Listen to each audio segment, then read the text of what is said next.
क्षेत्र क्षेत्रज्ञो ज्ञानम यत् ज्ञानम मतम मम।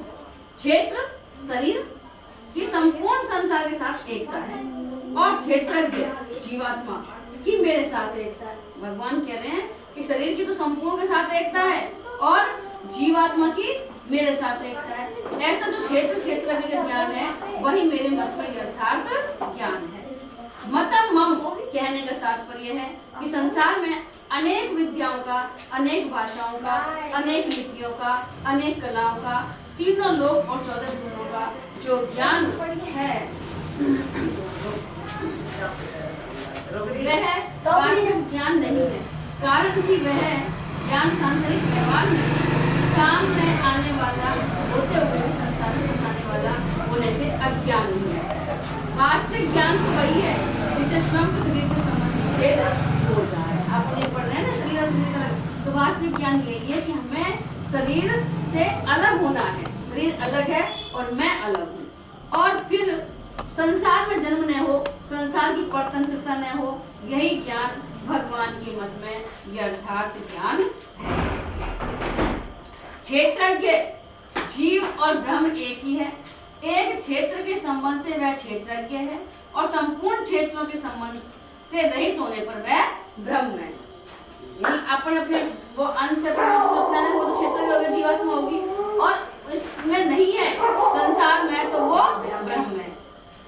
इदम शरीरम कौन्ते क्षेत्रम, पदों से यह सिद्ध हुआ कि शरीर की अनंत ब्रह्मांडों के साथ एकता है, और क्षेत्रज्ञम चापी माम विद्धि, पदों से यह सिद्ध हुआ कि स्वयं की अनंत अपार असीम परमात्मा के साथ एकता है। शुरू से ही थी, है और रहेगी, लेकिन अब भूले हुए हैं। अतः हमारे से दूर कोई वस्तु है तो वह शरीर है, और नजदीक से नजदीक कोई वस्तु है तो वह परमात्मा है। तात्पर्य है कि शरीर और संसार एक है, तो स्वयं और परमात्मा एक है। शरीर और संसार एक है और स्वयं और परमात्मा एक है। कहना कबीरदास ने बताया कि मोह को कहाँ ढूंढे बंदे, मैं तो तेरे पास में, ना मैं मंदिर ना मैं मस्जिद ना काबे कैलाश, मतलब सबसे नजदीक है तो कौन है? परमात्मा है। ब्रह्म के लिए माम कहने का तात्पर्य है कि ब्रह्म और ईश्वर दो नहीं है, प्रत्युत एक ही है। मया तदमिदं सर्व जगत व्यक्त मूर्ति ना, यह सब संसार मेरे निराकार रूप से व्याप्त है। अनंत ब्रह्मांडों में जो निर्लिप्त रूप से सर्वत्र परिपूर्ण चेतन है वह ब्रह्म है, और जो अनंत ब्रह्मांडों का मालिक है वह ईश्वर है। तत् क्षेत्रम यच्च यादृक् च याद्विकार्यतश्च यत् स च यो यत् प्रभावश्च तत्समासेन में शृणु। तत् क्षेत्रम, तत् शब्द दो का वाचक होता है, पहले कहे हुए विषय का और दूरी का। इसी अध्याय के पहले श्लोक में जिसको इदम पद से कहा गया है उसी को यहाँ तत्पद से कहा है। क्षेत्र सब देश में नहीं है, सब काल में नहीं है, और अभी भी प्रतिक्षण अभाव में जा रहा है। यह क्षेत्र की दूरी है। यज्ञ उस क्षेत्र का जो स्वरूप है जिसका वर्णन इसी अध्याय के 5 श्लोक में हुआ है। यादृक् उस क्षेत्र का जैसा स्वभाव है जिसका वर्णन इसी अध्याय के 26 और 27 श्लोक में उसे उत्पन्न और नष्ट होने वाला बताकर किया गया है। यद्यकाली, यद्यपि प्रकृति का कार्य होने से इसी अध्याय के 5 श्लोक में आए 23 तत्वों को भी विकार कहा गया है। तथापि यहाँ ऊपर से क्षेत्र क्षेत्र के माने हुए संबंध के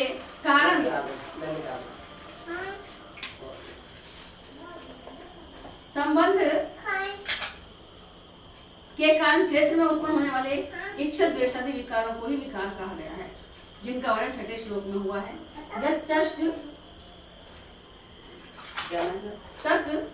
यह क्षेत्र जिससे पैदा होता है अर्थात प्रकृति से उत्पन्न होने वाले 7 विकार और 3 गुण, जिनका वर्णन इसी अध्याय को 19वें श्लोक में उत्तरार्ध में हुआ है। पहले श्लोक के उत्तरार्ध में जिस क्षेत्रज्ञ का वर्णन हुआ है उसी क्षेत्रज्ञ का वाचक यहाँ से पद है, और उसी के विषय में यहाँ सुनने के लिए कहा जाता है। यह इस क्षेत्र का जो स्वरूप है जिसका वर्णन इसी अध्याय के 20वें श्लोक के उत्तरार्ध में और 22वें श्लोक में किया गया है। यत् प्रभावश्च, वह वह क्षेत्रज्ञ जिस प्रभाव वाला है, जिसका वर्णन इसी अध्याय के 31वें 33वें श्लोक तक किया गया है। तत्समासेन में शृणु, यहाँ तत्पद के अंतर्गत क्षेत्र और क्षेत्रज्ञ दोनों को लेना चाहिए। तात्पर्य है कि वह क्षेत्र जो है, जैसा है, जिन विकारों वाला और जिससे पैदा हुआ है, इस तरह क्षेत्र के विषय में 4 बातें, और वह क्षेत्रज्ञ जो है और जिस प्रभाव वाला है, इस तरह क्षेत्रज्ञ के विषय में 2 बातें तू मेरे से संक्षेप में सुन। भगवान कह रहे हैं अर्जुन से। यद्यपि इस अध्याय के आरंभ में पहले 2 श्लोकों में क्षेत्र क्षेत्रज्ञ का सूत्र रूप से वर्णन हुआ है, जिसको भगवान ने ज्ञान भी कहा है, तथापि क्षेत्र क्षेत्रज्ञ के विभाग का स्पष्ट रूप से विवेचन इस तीसरे श्लोक के आरंभ में किया गया है। इसलिए भगवान इसको सावधान होकर सुनने की आज्ञा देते हैं कि तू सावधानी से सुन। इस श्लोक में भगवान ने क्षेत्र के विषय में तो 4 बातें सुनने की आज्ञा दी है, और क्षेत्र के विषय में केवल 2 बातें, स्वरूप और प्रभाव ही सुनने की आज्ञा दी है।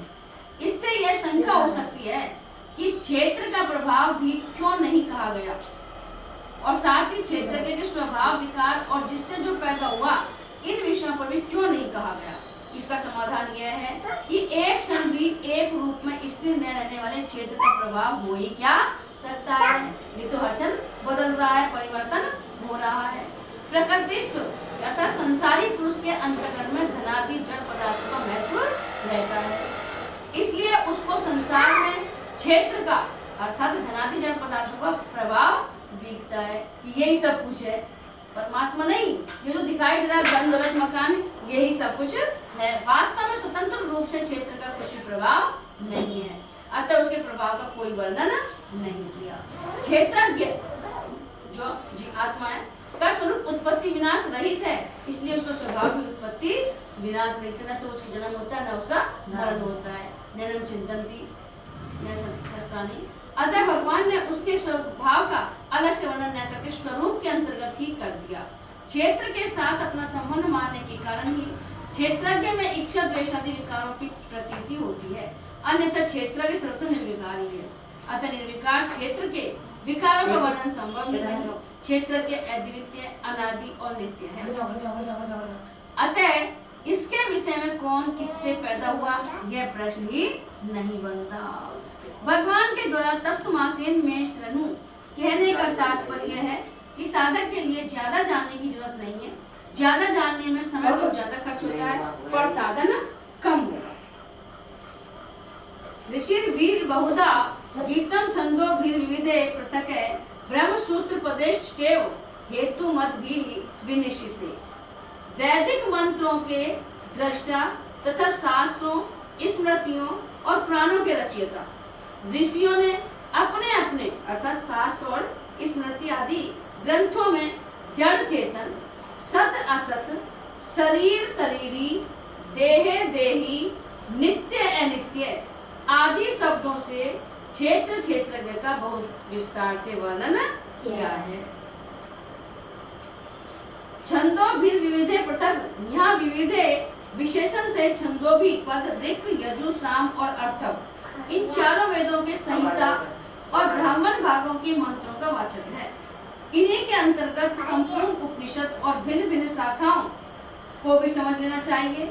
इनमें क्षेत्र क्षेत्रज्ञ का अलग अलग वर्णन किया गया है। पहले तो अपने यहाँ पर जड़ चेतन के बारे में, सत असत के बारे में, शरीर शरीर के बारे में और देही देही और नित्य अनित्य के बारे में। अब उन्हीं को सब क्षेत्र और क्षेत्रज्ञ के बारे में बताया गया। अनेक युक्ति से युक्त तथा अच्छी तरह से निश्चित किए हुए ब्रह्म सूत्र के पदों द्वारा भी क्षेत्र क्षेत्रज्ञ के तत्व का वर्णन किया गया है। इस श्लोक में भगवान का आशय मालूम देता है कि क्षेत्र क्षेत्रज्ञ का जो संक्षेप वर्णन मैं कर रहा हूँ, उसे अगर कोई विस्तार से देखना चाहे तो वह उपयुक्त ग्रंथों में देख सकता है। महाभूतान्यहंकारो बुद्धिर्व्यक्तमेव च इंद्रियाणि दशेकं च पंचचेन्द्रिय गोचरा। अव्यक्तमेव च, अव्यक्त नाम मूल प्रकृति का है। मूल प्रकृति समष्टि बुद्धि का कारण होने से और स्वयं किसी का भी कार्य न होने से केवल प्रकृति ही है।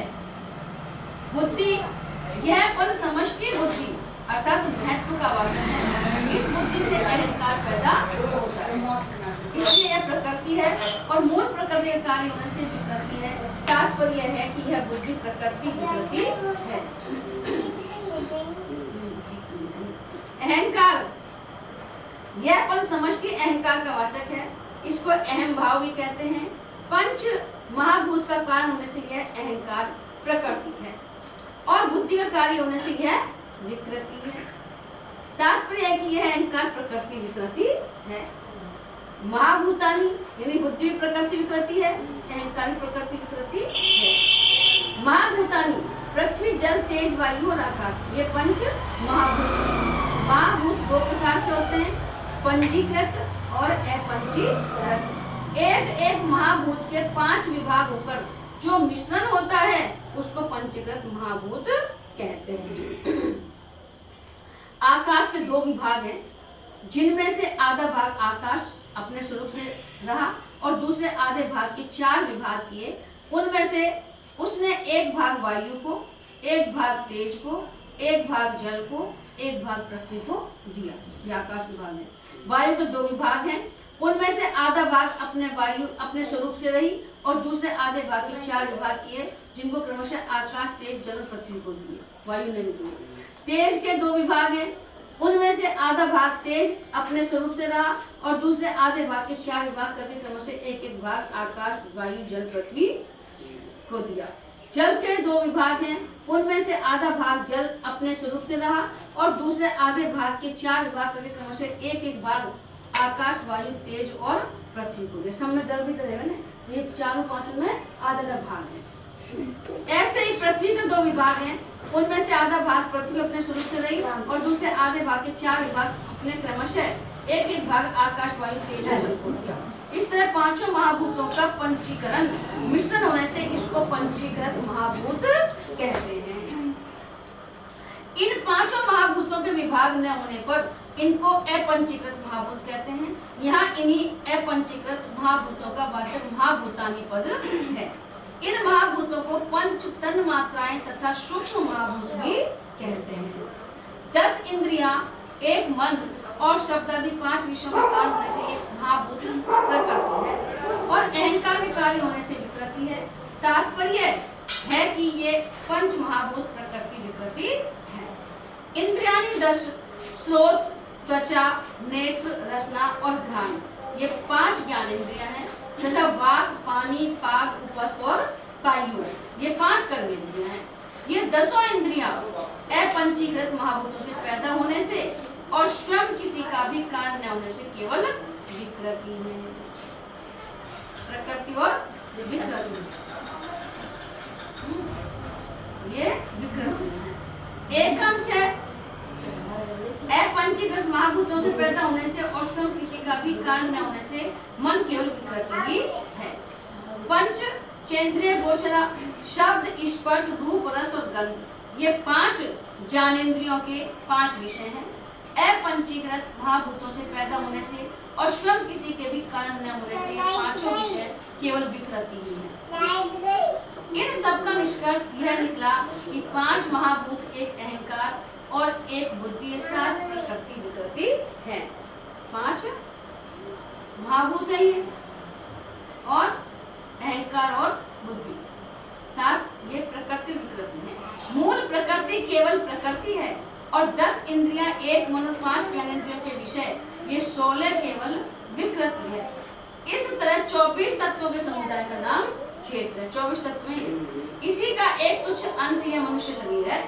इसी का अंश है सब प्रकृति और विकृति का, जिसको भगवान ने पहले श्लोक में इदम शरीर और तीसरे श्लोक में तत् क्षेत्रम पद से कहा है।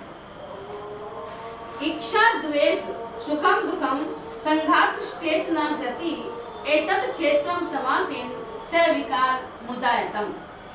इच्छा, अमुक वस्तु, व्यक्ति, परिस्थिति आदि मिले, अपनी इच्छा रहती है ऐसा हो, ये हो जाए, ये हो जाए, ऐसी जो मन में चाहना रहती है, इसको इच्छा कहते हैं।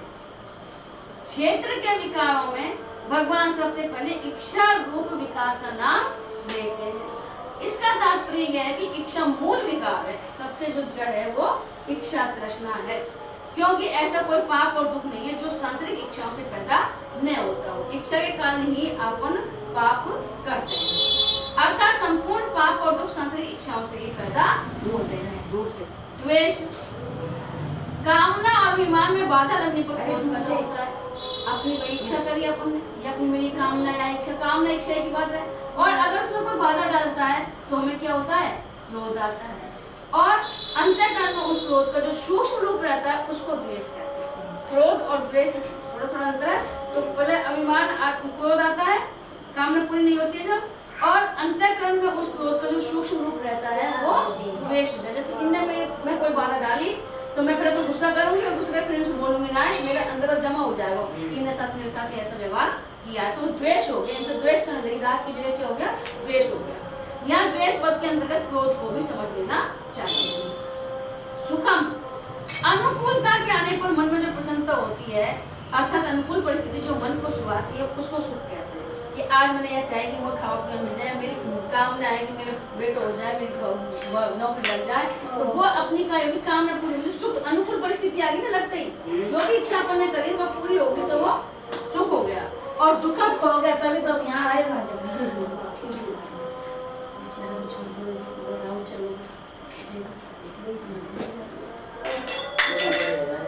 प्रतिकूलता के आने पर मन में जो अचल होती है, अर्थात प्रतिकूल परिस्थिति जो मन के स्वास्थ्य नहीं है, कहते हैं तो चली जाएगी। संघात, 24 तत्वों से बने हुए शरीर रूप समूह का नाम संघात है।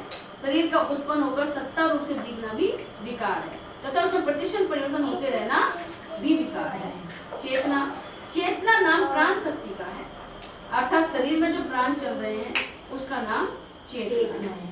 अब बहुत से प्राण को वायु कहते हैं, लेकिन वायु भी नहीं है जो प्राण है, खांसू निकल जा पड़ेगा ना, ये तो हवा, ये तो हवा निकलने का सुनना है, लेकिन ये वायु भी नहीं है। क्यों बताओ कि में आयो अखबार में आज का में जब जाके एक ब्राह्मण हो तो वो आया अर्जुन के पास में कि मेरे 6 पुत्र मर गए हैं और तुम कोई क्या क्षत्रिय हो, तुम क्या भगवान, तुम क्या हो, तो नहीं मैं रक्षा करूंगा। तो प्रसूति गृह में मैंने ऐसा बाणन तो कर दिया तो हमें हवा भी पास न हो सके। जब कहाँ कैसे चली का प्राण, जब भगवान है कि जब मैं रक्षा करूंगा, अर्जुन भगवान चलो तुम कर। अब वो रक्षा करवा लग गया तो उन्हें पूरा बाणन प्रसूति गृह बना दियो, ये हवा भी पास मुझे, फिर भी उसके प्राण निकल गए। तो ये हवा भी नहीं है, ये प्राण है जो, ये ऐसी हाँ है चीज जो ऐसी जो बताएंगे। इस चेतना परिवर्तन होता रहता है, जैसे सात्विक वृत्ति आने पर प्राण शक्ति शांत रहती है, और चिंता शोक भय उद्वेग आदि होने पर प्राण शक्ति वैसे शांत नहीं रहती। सात्विक वृत्ति आने पर या सुख आने पर प्राण शक्ति शरीर में से निकलती है ना, तो शरीर में तो कहीं न कहीं ऐसा होता है, वो तो वही को एहसास हो गए उस आदमी को। नहीं जैसे जितने प्राण बाबू बताने को पहले धीरे धीरे पैर में से सत निकलता चला जाएगा, धीरे धीरे सत निकलता जाए, फिर एकदम हो गए तो पता तो पड़ जाए, जिसको पता पड़ता है जिसके प्राण निकलते हैं वह को तो आभास हो जाए कि यहाँ 2-10-5 दिन को होंगे, 2-5 दिन को। और चिंता शोक भय उद्वेग आदि होने पर प्राण शक्ति वैसी शांत नहीं रहती, क्षुब्ध हो जाती है। यह प्राण शक्ति निरंतर नष्ट होती रहती है, अतः यह भी विकार होते हैं। साधन लोग प्राण वालों को चेतन और निष्प्राण वालों को अचेतन कहते हैं।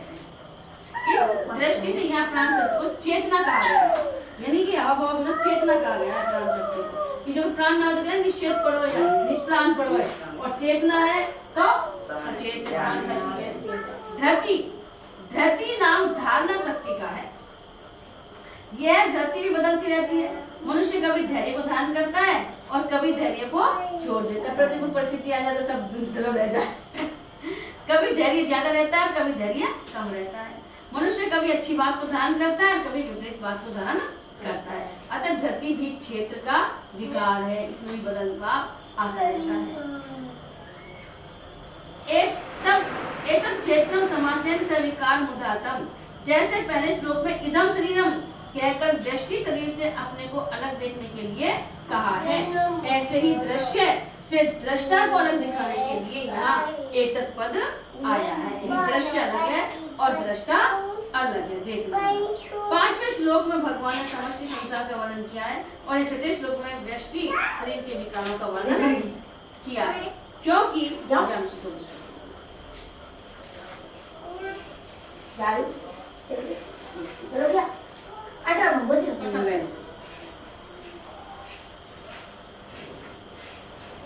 क्योंकि समष्टि संसार में इच्छा द्वेष आदि विकार होते ही नहीं। तात्पर्य यह है कि व्यष्टि शरीर समष्टि संसार से और समष्टि संसार व्यष्टि शरीर से अलग नहीं है। यानी व्यक्ति और व्यष्टि शरीर और समष्टि संसार व्यष्टि शरीर से अलग नहीं है। यानी संसार और शरीर अलग नहीं है, अर्थात ये दोनों एक हैं। जैसे इसी अध्याय के दूसरे श्लोक में भगवान ने क्षेत्रज्ञ के साथ अपनी एकता बताई, ऐसे ही व्यक्ति शरीर और उसमें होने वाले विकारों की समष्टि संसार के साथ एकता बताते हैं। आगे 21वें श्लोक में भगवान ने पुरुष की स्थिति शरीर में नहीं बताकर प्रकृति में बताई है। भगवान ने पुरुष की स्थिति शरीर में नहीं बताकर प्रकृति में बताई है। पुरुष प्रकृतिस्थो ही, यानी प्रकृति का मतलब व्यवहार भी है। इससे भी सिद्ध होता है कि पुरुष की स्थिति संबंध व्यष्टि शरीर में हो जाने से उसकी स्थिति समष्टि प्रकृति में हो जाती है, क्योंकि व्यष्टि शरीर और समष्टि प्रकृति दोनों एक ही है। वास्तव में देखा जाए तो व्यष्टि है ही नहीं, केवल समष्टि ही है, क्योंकि प्रकृति है, शरीर भी है जो व्यष्टि है। व्यष्टि केवल भूल से मानी हुई है, जैसे समुद्र की लहरों को समुद्र से अलग मानना भूल है तो समुद्री। ऐसे ही व्यष्टि शरीर को समष्टि संसार से अलग मानना भूल है। विशेष बात यह है क्षेत्रज्ञ अवस्था ही पता ना खा गए या की वजह से क्षेत्रज्ञ अब अविवेक से क्षेत्र के साथ अपना संबंध मान लेते। सबसे बड़ी बात तो ये कि अपन भूल कर जाते हैं कि अपन जड़ पदार्थों से संबंध जोड़ लेते हैं, शरीर को अपना मान लेते हैं, धन दौलत को, मकान को, बेटे को अपना मान लेते हैं, तब जाके अपन दुख संसार में तो वो ये ना कि 100 में से 10 मुश्किल से निकल के इसको ही छुड़ाने के लिए तो ये रामदास जी ने इतना अच्छा उल्लेख किया है। गीता में तो ना शॉर्ट में भी तो भी अच्छा और डिटेल में तो जो तो मां की तो कोई कह नहीं क्या, पर क्या करे।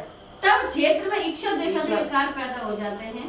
दोष ईश्वर को लगा देते हैं, मन के अपने के विक्रांति शांत होना है, अपन नहीं करते।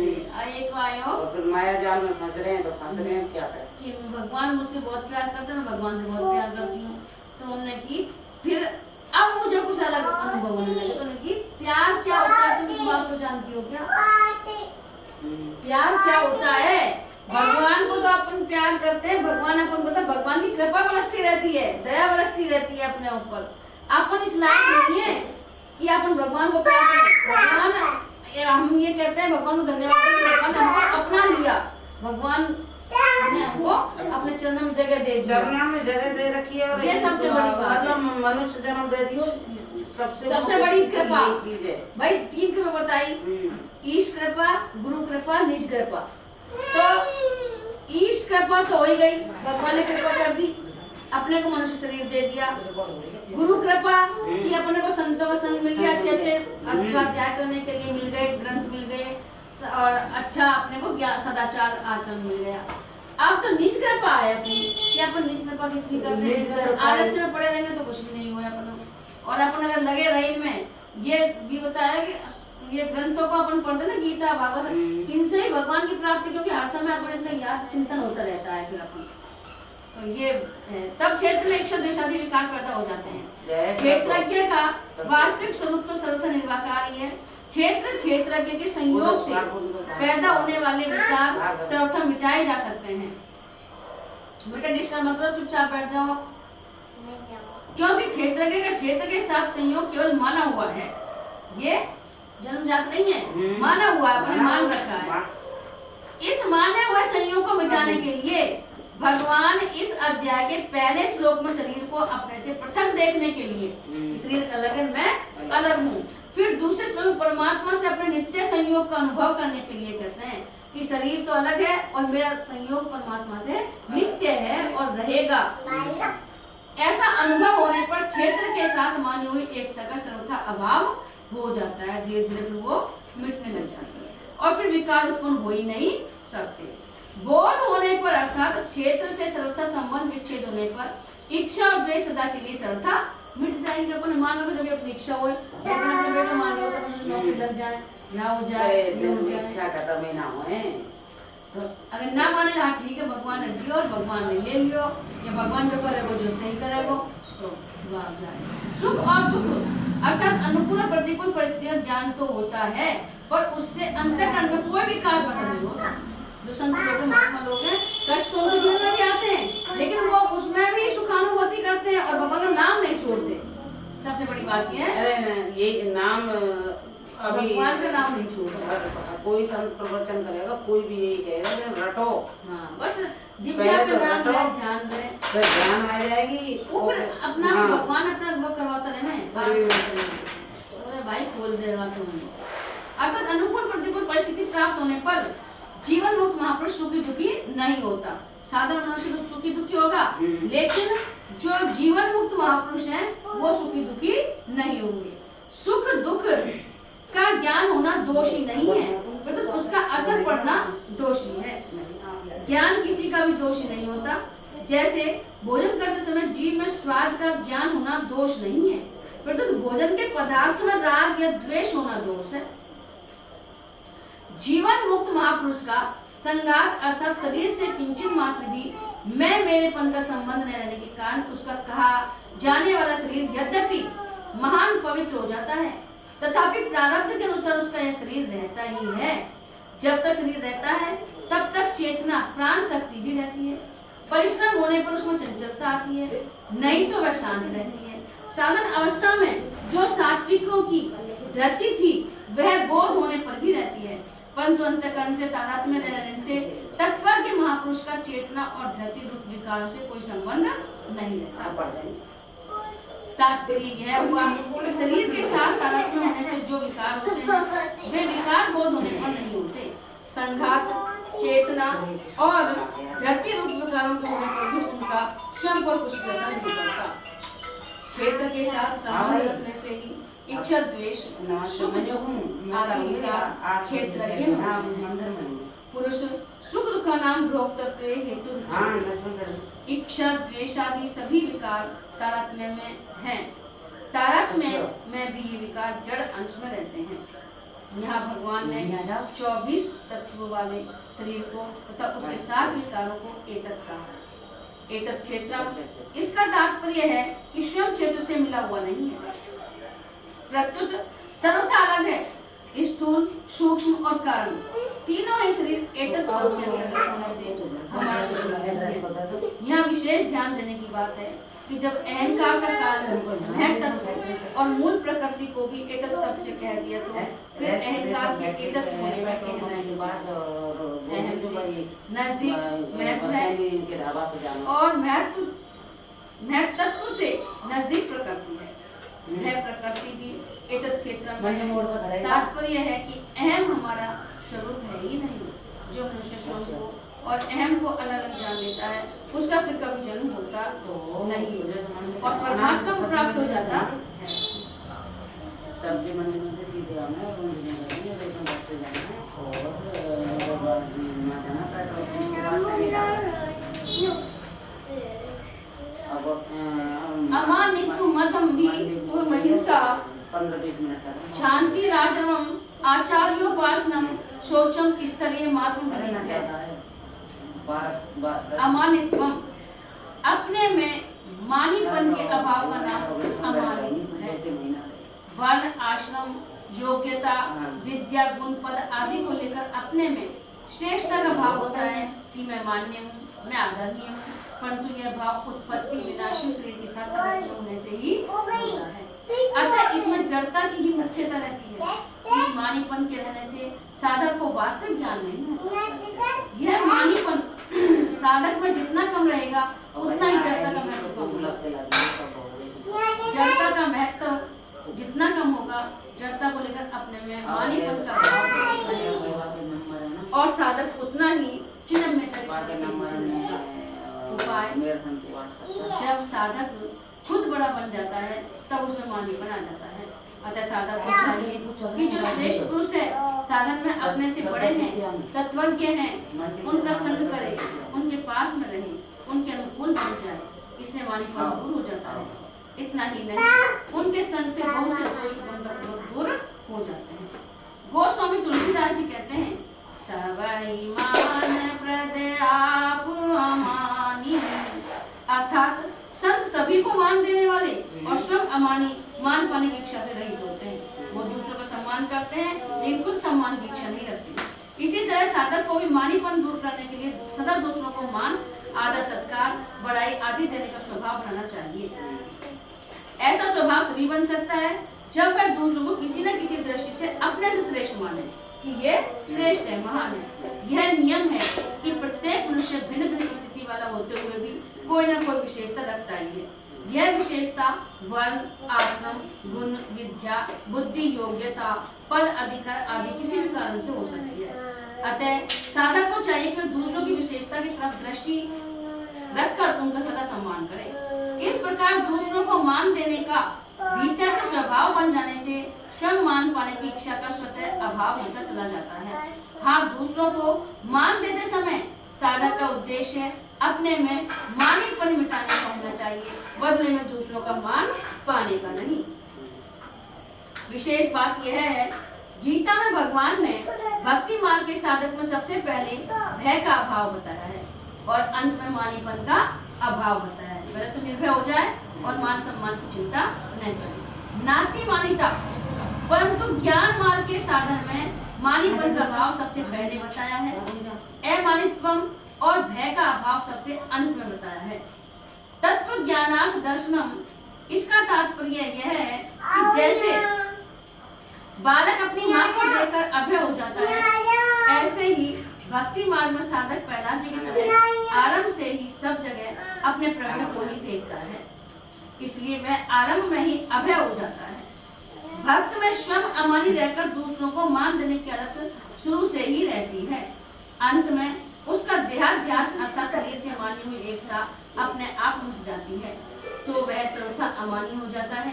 परंतु ज्ञान मार्ग में साधक आरंभ से ही शरीर के साथ अपनी एकता नहीं मानता, इसलिए वह आरंभ में ही अमानी हो जाता है, क्योंकि शरीर से एकता मानने से ही मानी बनाता है। अंत में वह तत्व ज्ञान के अर्थ रूप परमात्मा को सब जगह देखकर अभय हो जाता है। दंभ नाम दिखावटीपन का है। लोग हमारे में अच्छे गुण देखेंगे तो वे हमारा आदर करेंगे, हमें माला पहनाएंगे, हमारी पूजा करेंगे, हमें ऊंचे आसन पर बैठाएंगे आदि को लेकर अपने में वैसा गुण न होने पर भी गुण दिखाना, चाहे उन कार्यों को नहीं कर रहे हैं लेकिन बाहर उनको दिखाना चाहिए कि हम ऐसे हैं। अपने में गुण कम होने पर भी उसे बाहर से ज्यादा प्रकट करना, यह सब दंभ है। अपने में सदाचार है, शुद्धि है, पवित्रता है, पर अगर लोगों के सामने हम पवित्रता रखेंगे तो वे हमारी हंसी उड़ाएंगे, हमारी निंदा करेंगे। ऐसा सोचकर अपनी पवित्रता छोड़ देना और सामने वाले की तरह बन जाना भी दंभ है। जैसे आजकल विवाह आदि के अवसरों पर क्लबों, देखो पहले कितनी पुरानी बात है, उनकी बोतला भी, क्लबों, होटलों के स्वागत समारोह में अथवा वायुयान आदि पर यात्रा करते समय पवित्र आचरण वाले सज्जन भी मान सत्कार आदि के लिए अपवित्र खाद्य पदार्थ लेते देखे जाते हैं। यह भी क्या है? दम है कि तो अपन भी दिखाने के लिए वो सामान ले लेते हैं। इसी तरह दुराचारी पुरुष भी अच्छे लोगों के समुदाय में आने पर सत्कार, कीर्ति, प्रतिष्ठा आदि की प्राप्ति की इच्छा से अपने को बाहर से धर्मात्मा, भक्त, सेवक, दानी आदि प्रकट करने लगते हैं, तो यह भी दम है। बुरा व्यक्ति जो अच्छे व्यक्तियों के साथ रह करके वो अच्छा दिखावा करता है और अच्छा व्यक्ति जो बुरा व्यक्ति के साथ रह करके वो बुरा दिखावा करता है, तो ये दम है, मतलब दिखावटी, आडंबर। कोई साधक एकांत में बंद कमरे में बैठकर जप, ध्यान, चिंतन कर रहा है और साथ में आलस्य नींद भी ले रहा है, परंतु जब बाहर से उस पर श्रद्धा, पूज्य भाव रखने वाले आदमी की आवाज आती है, कोई बाहर से आया है मिलने के लिए, तब उस आवाज को सुनते हुए सावधान होकर जब ध्यान करने लगता है और उसके नींद, आलस्य भाग जाते हैं। दिखा रहे भी मैं हवा कर रहा हूँ, चाहे अपन बैठा है और नींद आ गई, कोई आ गया तो उसको दिखाने के लिए, यह भी एक सूक्ष्म दम है। इसमें भी देखा जाए तो आवाज सुनकर सावधान हो जाना कोई दोष नहीं है।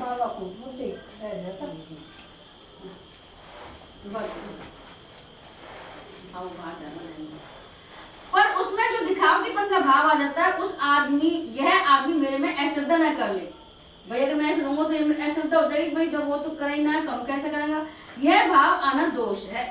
इस भाव के स्थान पर ऐसा भाव आना चाहिए, भगवान ने बड़ा अच्छा किया कि मेरे को सावधान देकर जब ध्यान में लगा दिया। एक तो भाव अपने यहाँ में कि भाई वाह आपको तो अब मैं सो रहा हूँ या लेट रहा हूँ तो मैं सचेत हो जाऊं, तो जो कि सचेत होना तो अच्छी बात है कि भगवान मुझे सचेत कर रहे हैं, लेकिन एकदम बात जाए कि कहीं ये मेरे को गलत नहीं समझ जाए, ये बात गलत है।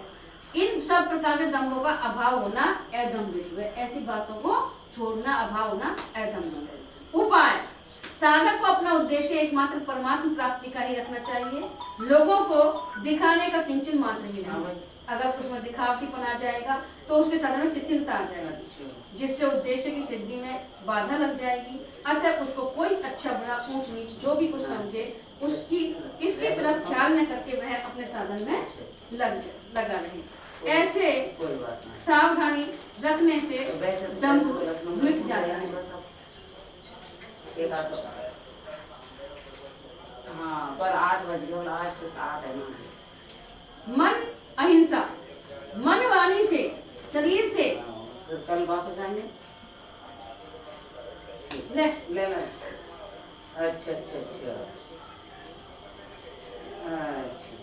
मन वाणी और शरीर से कभी किसी को किंचित मात्र में दुख न देने का नाम अहिंसा है। कर्ता भेद से हिंसा 3 प्रकार की होती है। कृत कोई जानता है श्रम हिंसा करना, कारित किसी से हिंसा करवाना, और अनुमोदित हिंसा का अनुमोदन समर्थन करना। उपयुक्त 3 प्रकार की हिंसा 3 भावों से होती है, क्रोध से, लोभ से और मोह से। तात्पर्य है कि क्रोध से भी कृत, कारित और अनुमोदित हिंसा होती है, लोभ से भी कृत, कारित और अनुमोदित हिंसा होती है, तथा मोह से भी कृत, कारित और अनुमोदित हिंसा होती है। इस तरह हिंसा 9 प्रकार की होती है। हिंसा वैसे 3 प्रकार की बताइए। एक तो कृत हिंसा जो तो अपन खुद के द्वारा होती है, कारित हिंसा दूसरों को दूसरे के द्वारा करवाई जाती है, और अनुमोदित हिंसा तुम कबीर में वहाँ पे अनुमोदित कर दो, हाँ ठीक है तुम कर दो, कबीर हस्ताक्षर कर दिया भाई अनुमोदित कर दिया। तो 3 प्रकार की हिंसा होगी। तो इस प्रकार से 9 प्रकार की होगी। एक तो क्रोध से 3 प्रकार की, एक लोभ से और एक मोह से। 3 प्रकार हो गए, 9 प्रकार की। उपयुक्त 9 प्रकार की हिंसा में 3 मात्राएं होती हैं, मृदु मात्रा, मध्य मात्रा और अधि मात्रा। किसी को थोड़ा दुख देना मृदु मात्रा में हिंसा है, मृदु मात्रा से अधिक दुख देना मध्य मात्रा में हिंसा है, और बहुत अधिक घायल कर देना अथवा खत्म कर देना अधि मात्रा में हिंसा है। इस तरह मृदु, मध्य और अधि मात्रा के भेद से हिंसा 27 प्रकार की हो जाती है। उपयुक्त 27 प्रकार की हिंसा 3 कारणों से होती है, शरीर से, वाणी से और मन से। इस तरह हिंसा 81 प्रकार की हो जाती है। इनमें से किसी प्रकार की हिंसा करने का नाम अहिंसा है। अहिंसा भी 4 प्रकार की होती है, देशगत, कालगत, समयगत और व्यक्तिगत। अमुक तीर्थ में, अमुक मंदिर में, अमुक स्थान में किसी को दुख नहीं देना, यह देशगत हिंसा। अमावस्या, पूर्णिमा, व्यतिपात आदि पर्वों के दिन किसी को दुख नहीं देना, यह कालगत हिंसा है। मतलब हिंसा 4 प्रकार की बताइए। एक तो देश के अंतर्गत, एक समय कालगत और एक समयगत और एक व्यक्तिगत। तो अमुक तीर्थ में, अमुक मंदिर में, अमुक स्थान में किसी को दुख नहीं देना है, यह देशगत हिंसा है। भाई मंदिरों को तो हिंसा दुख ना देना है, अमुक तीर्थ में जैसे अपन तीर्थ में अपन धर्म के बाद जो कोई प्रश्न है, तो ये देशगत हिंसा होगी, देशगत अहिंसा होगी। और अमावस्या, पूर्णिमा, व्यतिपात आदि पर्वों के दिन किसी को दुख नहीं देना, यह कालगत अहिंसा है। संत के मिलने पर, पुत्र के जन्मदिन पर, पिता के निधन दिवस पर किसी को दुख नहीं देना, यह समयगत अहिंसा है। वैसे काल के तो समयगत एक सी लग रही है, लेकिन ये अलग अलग है। अमावस्या, पूर्णिमा इन पर दुख नहीं देने कालगत मार्गी, और जैसे जन्मदिन है या पिता की मृत्यु हुई है या और है वो समयगत हो गई। गाय, हरिण आदि को तथा गुरुजन, माता पिता, बालक आदि को दुख नहीं देना है, यह व्यक्तिगत अहिंसा। अभी यहाँ डाल देगा पैसा जो सही बात है, यहाँ भी आए जो दिखे जो यहाँ किसी भी देश काल आदि में क्रोध लोभ मोह पूर्वक किसी को भी शरीर वाणी और मन से किसी भी प्रकार से दुख न देने से यह सार्वभौम अहिंसा महाव्रत कहलाती है। यानी कोई भी समय हो, देश हो, काल हो, क्रोध आवे, मोह है, लोभ है, इनमें कभी भी किसी को अपन किसी की अहिंसा नहीं करें, तो ये महाव्रत अहिंसा है। उपाय, जैसे साधारण प्राणी अपने शरीर का सुख चाहता है, साधन प्राणी तो अपने शरीर को सुख चाहेगा, ऐसे ही साधक को सबसे सुख में अपना सुख सबके हित में, अपना ही तो सबकी सेवा में